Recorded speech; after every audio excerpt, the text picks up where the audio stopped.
तो हेलो दोस्तों, आज की इस वीडियो आपको बताने वाला हूँ सेल्फ इंट्रोडक्शन के बारे में। क्योंकि एक स्टूडेंट का कमेंट आ रहा था कि सर जॉब इंटरव्यू और सेल्फ इंट्रोडक्शन पे वीडियो बनाइए। तो चलिए मैं आपको पहले सेल्फ इंट्रोडक्शन के बारे में बताता हूँ कि आप कहीं पे भी इंग्लिश में अपना सेल्फ इंट्रोडक्शन कैसे देंगे। क्योंकि अक्सर आपसे पूछा जाता है tell me something about yourself, मतलब अपने बारे में बताइए कुछ, है ना। तो आप कैसे अपने बारे में इंग्लिश में एक्सप्लेन करिएगा, स्टेप बाय स्टेप मैं आपको बताने वाला हूँ, जो कि ग्रामेटिकली बिल्कुल सही होने वाले हैं। और उसके साथ ही साथ मैं आपको 4 की पॉइंट बताने वाला हूँ, जो कि आपको सेल्फ इंट्रोडक्शन देने से पहले अपने ऊपर अप्लाई करना है, ठीक है। और ये इम्प्रूवमेंट आप जब करिएगा तभी आपका जो सेल्फ इंट्रोडक्शन है उसमें जान आ पाएगा। आपको 4 की पॉइंट क्या है, चलिए मैं आप उसके बारे में आपको थोड़ा सा बताता हूँ। तो फर्स्ट आपका जो नंबर 1 पॉइंट है वो है स्माइल ऑन योर फेस। जी हाँ, आपके चेहरे पे मुस्कान होनी चाहिए, उतनी भी नहीं बट नॉर्मल, ठीक है। एकदम सैड नहीं, एकदम गंभीर भी नहीं होना चाहिए, ठीक है। ऐसा भी नहीं लगना चाहिए आप डिप्रेशन में हैं या फिर आप परेशान हैं या फिर आप आ रहे हैं सेल्फ इंट्रोडक्शन देने के लिए और भाग रहे हैं, जल्दी जल्दी लाइन बोल रहे हैं। आपने क्या किया है, लाइन को रट लिया है और जल्दी जल्दी बोले जा रहे हैं और भाग जा रहे हैं। आपके चेहरे पे कोई एक्सप्रेशन ही नहीं है, कुछ स्माइल ही नहीं है। तो स्माइल होना चाहिए, इतना भी नहीं कि हंस रहे नहीं, वैसा भी नहीं, हल्का सा स्माइल होना चाहिए, ठीक है। सेकंड आपका बॉडी लैंग्वेज। आपका जो बॉडी लैंग्वेज है वो बिल्कुल प्रॉपर होना चाहिए, बिल्कुल सही होना चाहिए, बिल्कुल अच्छा होना चाहिए।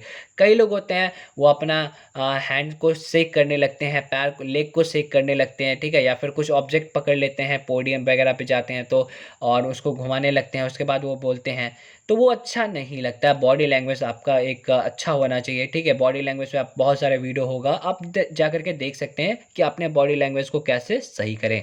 थर्ड पॉइंट है आपका कॉन्फिडेंस। आप जब बोल रहे हैं तो आपके अंदर कॉन्फिडेंस होना चाहिए कि आप गलत भी बोल रहे हैं फिर भी आप सही बोल रहे हैं, ठीक है। ये नहीं लगना चाहिए सामने वाले को कि आपके अंदर कॉन्फिडेंस नहीं है, आप बोल रहे हैं हाँ ये वो फलना ये, है ना। ऐसा नहीं होना चाहिए, कॉन्फिडेंस होना चाहिए आपके अंदर, तभी आपका जो सेल्फ इंट्रोडक्शन है वो बहुत अच्छा जा पाएगा। और फोर्थ है आपका जो कि लास्ट है वो है आई कांटेक्ट, ठीक है। अब ये नहीं है कि सामने वाले को आपको घूरने लगना है, ऐसा बिल्कुल भी नहीं है, ठीक है। बस सामने जो भी व्यक्ति है उनके तरफ आपको थोड़ा सा देखते रहना है, ठीक है। क्योंकि आप सामने वाले को ही तो अपना सेल्फ इंट्रोडक्शन दे रहे हैं, तो आपको थोड़ा सा इस बात का भी ध्यान रखना, आई कांटेक्ट का, ओके। तो चलिए अब मैं आपको स्टार्ट करता हूँ कि सेल्फ इंट्रोडक्शन आपको कैसे बोलना है।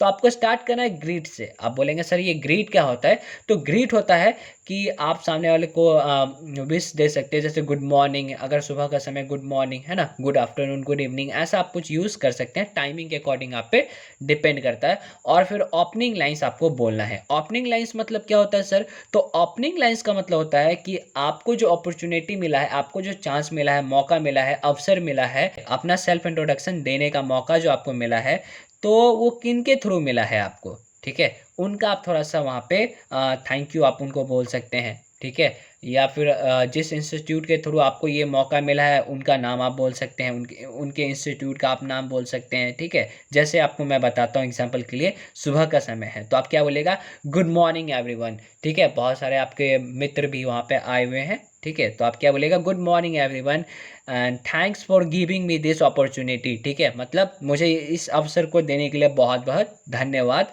And I would like to introduce myself, ठीक है। I would like to introduce myself, ठीक है। मैं क्या करना चाहता हूँ, अपने बारे में कुछ बताना चाहता हूँ। और सेकंड पॉइंट आपका है नेम। आपको क्या करना है, अपना नाम बताना है। तो आप अलग अलग तरीके से बता सकते हैं, जैसे माई नेम इज़, और आपका जो भी नाम है वो आप बोल सकते हैं। जैसे मेरा नाम शिवम है तो मैं क्या बोलूँगा, माई नेम इज़ शिवम, ठीक है। क्या बोलूँगा, माई नेम इज़ शिवम। और आप इसको ऐसे भी बोल सकते हैं, this is Shivam, this is, और आपका जो भी नाम है वो आप बोल सकते हैं। या फिर आई एम, और फिर आपका जो भी नाम है आप वो बोल सकते हैं, आई एम शिवम। बहुत कोई ऐसे बोलते हैं माई सेल्फ और उसके बाद अपना नाम, ठीक है, जो कि बिल्कुल गलत है, ग्रामेटिकली बिल्कुल गलत होता है। माई सेल्फ शिवम ऐसे आप नहीं बोल सकते हैं, ये बिल्कुल गलत होता है। ये गलत क्यों होता है, अगर आपको इसका रीज़न जानना है गाइस तो नीचे कमेंट करेगा, मैं आपको किसी और वीडियो में बताऊंगा। क्योंकि इसमें अगर ग्रामर बताने बैठ गया तो काफ़ी लंबा वीडियो बन जाएगा, ठीक है। तो ये हो गया। और थर्ड क्या है, मतलब नेम बताने के बाद आपको थर्ड में बताना है अपना उम्र। आप बता सकते हैं कि I am dash years old, ठीक है। जैसे अगर आप मान के चले 21 ईयर्स ओल्ड है तो आप क्या बोलेगा, आई एम 21 ईयर्स ओल्ड, ठीक है। ऐसे आप बोल सकते हैं। और आपका ये थर्ड पॉइंट हो गया। और फोर्थ पॉइंट है आपका प्लेस। आप अपने प्लेस के बारे में बताइएगा, मतलब आप कहाँ से बिलोंग करते हैं, आप कहाँ से आए हैं, उसके बारे में थोड़ा सा आप बता सकते हैं। जैसे आई लिव इन, और जिस भी जगह आप रहते हैं तो वहाँ उस जगह का नाम आप बता सकते हैं। या फिर आई एम फ्रॉम, आप जिस भी जगह से हैं ऐसे भी आप बोल सकते हैं, आई लिव इन या फिर आई एम फ्रॉम। ठीक है, ऐसे आप बोल सकते हैं। और ये प्लेस डिनोट करने का मतलब आप किस जगह से आए हैं, इसको आप और भी अलग अलग तरीके से बोल सकते हैं। ये दो मैंने आपको बेसिक बता दिया, आप किसी एक का यूज़ कर सकते हैं। ठीक है, तो गाइज आगे बढ़ते हैं। आगे देखिए 5 नंबर पॉइंट क्या है। 5 नंबर पॉइंट है गाइज आपका फैमिली। अब आप फैमिली के बारे में थोड़ा सा बताएंगे 2 लाइन, कि आपके फैमिली में कौन कौन है, उसके बारे में आप थोड़ा सा जानकारी देंगे। जैसे इन माई फैमिली, आप ऐसे बोल सकते हैं in my family apart from my parents, मतलब आपके पेरेंट्स के अलावा आपके फैमिली में क्या है वो आप बता सकते हैं। जैसे आई हैव, मान के चले आपके पास 2 भाई और 2 बहन है, तो आप बोल सकते हैं I have 2 brothers and 2 sisters. ठीक है, अगर आपसे बड़े हैं तो एल्डर का यूज़ कर सकते हैं। ठीक है, तो ये तो आप अपने अकॉर्डिंग यूज़ कर सकते हैं। मैंने आपको थोड़ा सा आइडिया दे दिया है कि 5 पॉइंट में आपको अपने फैमिली के बारे में थोड़ा सा बताना है। और उसके बाद आप अपने फादर के बारे में बता सकते हैं और मदर के बारे में बता सकते हैं। माई फादर इज़, और जो भी आपके फादर करते हैं, ठीक है, बिजनेसमैन है तो बिजनेसमैन आप बता सकते हैं। जो भी आपके फादर का प्रोफेशन है वो आप यहाँ पे बता सकते हैं। माई फादर इज़, और उसके बाद आप बता सकते हैं। जैसे my father is a businessman, आप ऐसे भी बोल सकते हैं। आप जैसे आपकी मदर भी कोई टीचर है या फिर कुछ भी हैं, उनका जो ऑक्यूपेशन है, ठीक है, वो भी आप बता सकते हैं। And my mother is a teacher, अगर टीचर है तो आप ऐसे भी बोल सकते हैं। अगर आपकी माता जी जो हैं वो घर का काम करती हैं, ठीक है, घर में ही रहती हैं, तो आप क्या बोल सकते हैं, my mother is a home maker. क्या बोलेंगे, my mother is a home maker. ठीक है, ऐसे आप बोलेंगे। ठीक है, आगे है आपका 6 नंबर पॉइंट, क्वालिफिकेशन। ठीक है, मतलब आपने क्या क्या अभी तक किया है, कौन से क्लास में है, ये सब आप बता सकते हैं। जैसे आई एम इन क्लास, और जिस भी क्लास में है आप वो बोल सकते हैं। जैसे आप क्लास 10 में है तो आप बोलेंगे आई एम इन क्लास 10। बहुत कोई ऐसे बोलते हैं I am in class 10th, 10th नहीं, ठीक है, टीएच आपको नहीं लगाना है। ठीक है, 10th नहीं बोलना है, ये गलत होता है, ग्रामेटिकली ये रॉन्ग होता है। क्यों होता है, अगर आपको रीज़न जानना है तो नीचे कमेंट करेगा, मैं आपको बता दूंगा। क्योंकि इस वीडियो में मैं ग्रामर पढ़ाने के लिए बैठ गया ना गाइस, तो वीडियो काफ़ी लॉन्ग हो जाएगा। ठीक है, तो आई एम इन क्लास 8 या फिर आई एम इन क्लास 10, ऐसे आप बोल सकते हैं। या फिर आप ग्रेजुएट है तो आप बोल सकते हैं आई एम ग्रेजुएट। या फिर आप पोस्ट ग्रेजुएट है तो आप बोल सकते हैं आई एम पोस्ट ग्रेजुएट। मान के चलिए आप ग्रेजुएशन कर ही रहे हैं तो आप क्या बोलेगा, आई एम परसुइंग। ठीक है, क्या बोलेगा, आई एम परसुइंग। और जो भी चीज़ आप कर रहे हैं वो आप बोल सकते हैं। जैसे मैं ग्रेजुएशन कर रहा हूँ तो आप क्या बोलेगा, आई एम परसुइंग ग्रेजुएशन। क्या बोलेगा, आई एम परसुइंग ग्रेजुएशन। और आपका 7th नंबर जो पॉइंट है वो है एडिशनल क्वालिफिकेशन या फिर एडिशनल स्किल।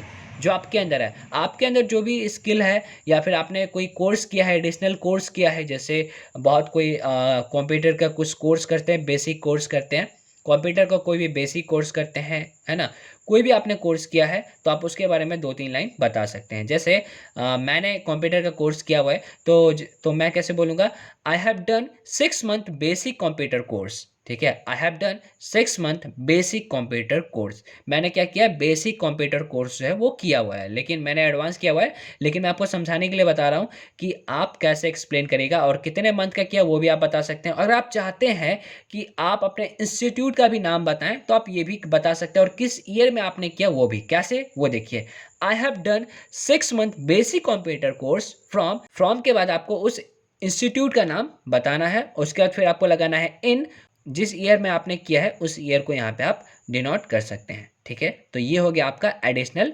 क्वालिफिकेशन या फिर स्किल बोल सकते हैं। ठीक है, आगे है 8 नंबर पॉइंट, आपका हॉबी। अगर आप चाहते हैं कि आप अपने हॉबी के बारे में बताएं तो आप अपने हॉबी के बारे में भी बता सकते हैं। अगर आपका एक हॉबी है, ठीक है, अगर आपको कोई एक चीज़ करना पसंद है तो आप बोलिएगा my hobby is reading newspaper daily. ठीक है, मेरा जो हॉबी है वो न्यूज़पेपर पढ़ना है, जो कि मैं डेली पढ़ता हूँ। ठीक है, या फिर आपका एक से ज़्यादा हॉबीज़ है, ठीक है, तो वहाँ पे आपको हॉबी नहीं हॉबीज़ बोलना होगा। ठीक है, तो माई हॉबीज़, और जब भी आपका हॉबीज़ आ गया तो इज़ नहीं आर आएगा। ठीक है, एक से ज़्यादा है तो आर आएगा। तो my hobbies are reading books and cooking. My hobbies are reading books and cooking. तो मैं आपको ऐसे एग्जाम्पल के लिए बता रहा हूँ, आपका जो भी हॉबी होगा आप वो यहाँ पे बता सकते हैं। तो अगर आप इतना बोल लेते हैं और यहाँ पे आपको क्या करना है, समाप्त करना है। ठीक है, अब यहाँ पे आपको क्या करना है, आपका सेल्फ इंट्रोडक्शन एंड करना है। तो बहुत लोग क्या करते हैं, ऐसे ही चले जाते हैं, ठीक है, ऐसे ही स्टेज पे खड़े रह जाते हैं या फिर स्टेज से चले जाते हैं। तो ऐसा लगता है ना कि आपका जो सेल्फ इंट्रोडक्शन आप भूल गए हैं बीच में ही, और आप चले गए या फिर आप वहीं पे खड़े रह गए हैं, ठीक है। तो आपको ऐसा बिल्कुल भी नहीं करना है, एंडिंग कर देना है। एंडिंग कैसे करना है, तो आप बोल सकते हैं दैट्स ऑल अबाउट मी, ठीक है, that's all about me, thank you so much, ऐसे आप बोल सकते हैं, that's all about me, thank you so much, okay, ऐसे आप बोल सकते हैं। और यहीं पे आपका सेल्फ इंट्रोडक्शन एंड हो जाएगा और यहाँ पे आप जा सकते हैं, अपने सीट पे जाकर के वापस बैठ सकते हैं, ठीक है। तो ऐसे आप सेल्फ इंट्रोडक्शन दे सकते हैं। तो अगर आपको जॉब इंटरव्यू पे भी वीडियो चाहिए तो आप नीचे कमेंट करिएगा, तो मैं आपको बता दूंगा कि आप जॉब इंटरव्यू में कैसे बोलेंगे, क्योंकि जॉब इंटरव्यू में बिल्कुल अलग हो जाता है, ठीक है। ये ओपनिंग लाइंस वगैरह वहाँ पे नहीं बोला जाता है, ठीक है। तो अगर आप जानना चाहते हैं तो आप नीचे कमेंट करिएगा, मैं जॉब इंटरव्यू पे भी वीडियो बना दूंगा। तो अगर आपको इसके अलावा भी किसी चीज़ पे वीडियो चाहिए तो आप नीचे कमेंट करिएगा, ठीक। और आपके कमेंट का 110% रिप्लाई मिलेगा, इसका गारंटी मैं लेता हूँ। यकीन ना हो तो आप कमेंट करके चेक कर लीजिएगा। तो गाइज आज की इस वीडियो में बस इतना ही, मिलते हैं फिर किसी नेक्स्ट वीडियो में, तब तक के लिए अपना ध्यान रखिए। Thanks for watching, bye bye, take care and have fun.